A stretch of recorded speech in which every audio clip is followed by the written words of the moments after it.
Wagner isn't Russia's only problem. The war is slowly creeping inside their borders. And guess what? It's Russian citizens who are bringing it. A group of anti-Putin fighters are looking to capture Belgorod. It's a city in southern Russia. The Kremlin says the assault has been repelled, but the rebel fighters disagree. They claim the operation is still underway. So who are these Russian citizens fighting their own country? Why are they opposing Putin? And what is their end game? Our next report tells you all about it. It's an Instagram offensive. Soldiers riding into town on tanks, clicking selfies at captured buildings. It's an offensive Russia did not expect. So who are these fearless fighters? Turns out they're Russians. Time for a rewind. May 22nd, Monday. The city of Belgorod wakes up to this scene. Plumes of smoke rising to the sky. There's been a cross-border incursion. Fighters aligned to Ukraine have struck. Their operation was a surprise, but their message even more. We are Russians just like you. We are people just like you. We want our children to grow up in peace and be free people. The fighters are not Ukrainian. They belong to two Russian groups, Russian Volunteer Corps and Freedom of Russia Legion. Both were formed last year. Their mission? To fight for Ukraine. These groups oppose Putin's control over Russia. Some also eulogize Imperial Russia. While their motives differ, their plan is clear: repel the Russian invasion. Many of these fighters have been deployed on the front line. On paper, Ukraine doesn't control them. But on the battlefield, they fight the same enemy.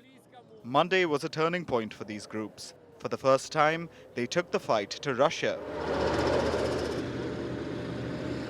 Belgorod is located near the border. It's just 40 kilometers from Ukraine. The residents were caught off guard. First guns fired, then mortars, machine guns, the sound of machine guns, full-fledged, specifically. Nothing like this has happened since I lived here. The fighting raged for 2 days. The Russian rebels claimed to have captured multiple villages, but soon the empire struck back. Russian military launched a counter-offensive. They say 70 fighters were killed, and the rest pushed back into Ukrainian territory. We will continue to respond to such actions by Ukrainian militants promptly and extremely harshly.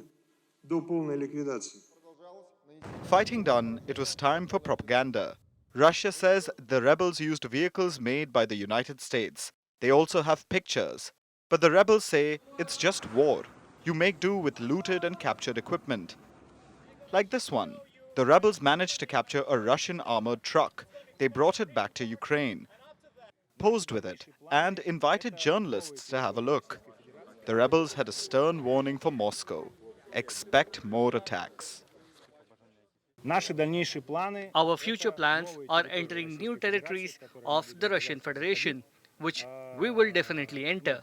In principle, you should be just a little bit patient and wait just a couple of days to see us again on that side. What does this daring cross-border attack mean for the war?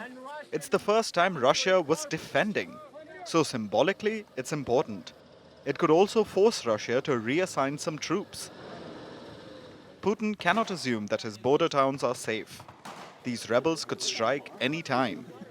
So what's his option? To take troops out of the front line and redeploy them. A small victory for Ukraine. Another consequence could be this. Russia uses this attack to escalate further, to push deeper into Ukrainian territory. It's certainly possible, especially since the rebels used Western equipment. Ukraine has distanced itself from the attack. They say, we don't control the rebels. But the Russian fighters tell a different story. Planning, we could consult with them. We said, okay, we think this would be proper attack on this, proper attack on that. What do you think? Is it a plausible aim? Is it like proper, good idea? Should we go here? Should we go there? So we could consult with them. These fighters are a headache for Russia.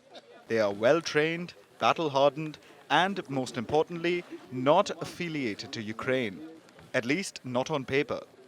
This helps them operate in the shadows, to strike wherever and whenever they want. For a change, it's Russia on the defensive.